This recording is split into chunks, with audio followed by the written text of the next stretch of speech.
মৃত্যুর 40 দিন আগে মানুষ যে 3টি স্বপ্ন বারবার দেখতে পায়, 1 নাম্বার শর্ত হচ্ছে আপনি যদি দেখতে পান, আপনি যদি যে স্বপ্নটা, প্রথম নাম্বার স্বপ্ন যেটা আপনি যদি দেখতে পান যে আপনার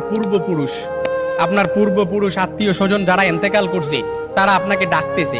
তারা আপনাকে ডাকতেছে, হাহাকার করতেছে, তাদের কাছে চলে যাওয়ার জন্য ডাকতেছে, কিংবা তাদেরকে বেশি বেশি স্বপ্ন দেখতেছেন, তখন মনে করবেন যে আপনার মৃত্যুর সময় ঘনিয়ে এসেছে। তবে এটাই যে খুব একেবারে বুঝার বিষয় এরকম কিন্তু নয়, কিছু বিষয় রেয়ার থাকতে পারে। তখনই আপনি আল্লাহর কাছে সাহায্য প্রার্থনা করবেন, আল্লাহর কাছে বেশি বেশি ক্ষমা চাইবেন। দ্বিতীয় নাম্বার যে স্বপ্নটা, সেটা হচ্ছে আপনি যদি স্বপ্নে দেখেন যে আপনার বুক থেকে একটা পাখি বের হয়েছে আর এটা ছটফট করতে করতে আসমানের দিকে চলে গেছে, সাইয়েদনা আলী রাদিয়াল্লাহু তাআলা থেকে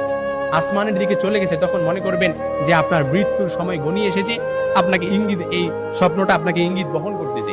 3 নাম্বার যে স্বপ্নটা দেখবেন সেটা হচ্ছে আপনি যদি দেখেন ঘুমের মধ্যে আপনি এক দেশ থেকে অন্য দেশে দেশান্তরিত হচ্ছেন, এই স্বপ্নটা আপনি বারবার দেখতেছেন, এরকম